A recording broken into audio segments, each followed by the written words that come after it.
सागबारा नर्मदा में आदिवासी विकास विभाग गुजरात राज्य गांधीनगर द्वारा संचालित नर्मदा जिले के सागबारा तालुका के चोपड़वाव गांव स्थित Eklavya model residential school EMRS में 28.56 करोड़ रुपए की लागत से निर्मित अत्याधुनिक शैक्षणिक परिसर का लोकार्पण गुजरात सरकार के आदिवासी विकास खादी कुटीर एवं ग्रामोद्योग विभाग के कैबिनेट मंत्री श्री नरेश भाई पटेल के कर कमलों से किया गया। इस अवसर पर मंत्री श्री नरेश भाई पटेल ने उपस्थित जन समुदाय को संबोधित करते हुए कहा कि आदिवासी क्षेत्रों के बच्चों के शिक्षा को लेकर सरकार लगातार चिंतित और प्रतिबद्ध है। केवल सड़क, भवन या अन्य आधारभूत ढांचा खड़ा कर देना ही विकास नहीं है, बल्कि शिक्षा से ही सच्चा विकास संभव है।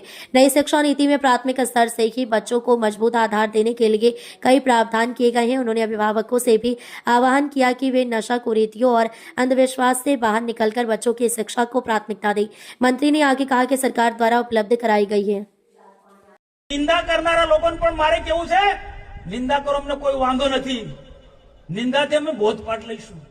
कबीर साहेबे शुं कीधुं छे? कबीर साहेबे तो एवुं कीधुं कि निंदा करे एने हाथे राखो।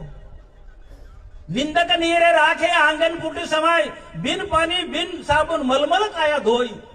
पण टीका टिप्पणी मर्यादा होय भाई, टीका टिप्पणी ए पण मर्यादा होय। कभी 15 દિવસની અંદર ડેડિયાપાડા બિરસા મુંડા ભગવાનનો જન્મદિવસ ઉજવવાનો નિર્ણય કર્યો। અમે કહ્યું હતું મોદી સાહેબને, સાહેબ બિરસા મુંડાનો જન્મદિવસ તમે બીજા અલગ અલગ સ્ટેટની વાત થતી, તમે કહ્યો સાહેબ બિરસા મુંડાનો જન્મદિવસ ડેડિયાપાડામાં ઉજવો, દેવમોંગરાના સાનિધ્યમાં ઉજવો।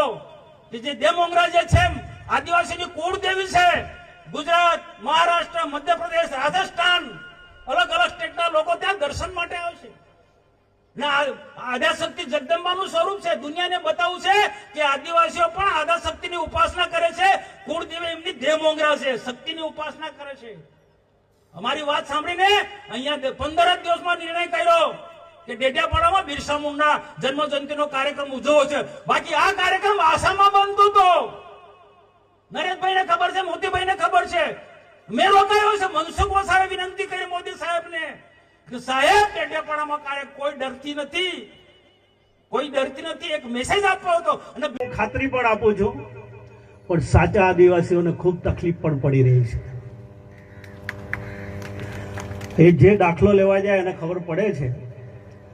એટલે હું આવનારા દિવસોમાં ચૈતરભાઈ, આનંદભાઈ, તુષારભાઈ ચૌધરી, ગઈકાલે પરમ દિવસે કાંતિભાઈ ખરાડી પણ આવેલા હતા, તમે વાંચ્યું હશે। ખરાડી તો બહુ જ માણસો લઈને આવેલા હતા કે નરેશભાઈ દાખલા નથી મળતા, સાચા આદિવાસી લોકોને દાખલા નથી મળતા।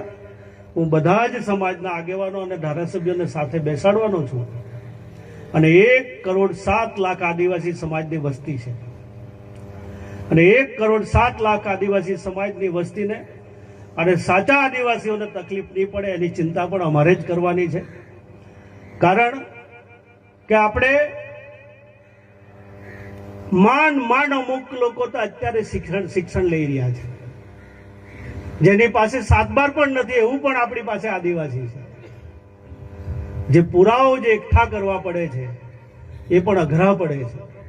એટલે એમાંથી કેવી રીતે સાચા આદિવાસીઓને મુશ્કેલી નહીં પડે અને ખોટા આદિવાસી કોઈ દાખલો લઈ નહીં જાય એની ચિંતા પણ આ સરકાર કરે છે। એટલે જ કાયદો બનાવ્યો છે।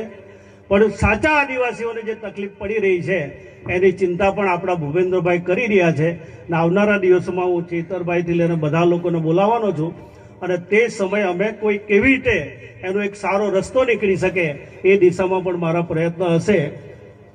ખાલી એક ખુલાસો તમને મેં આપ્યો છે। ધન્યવાદ।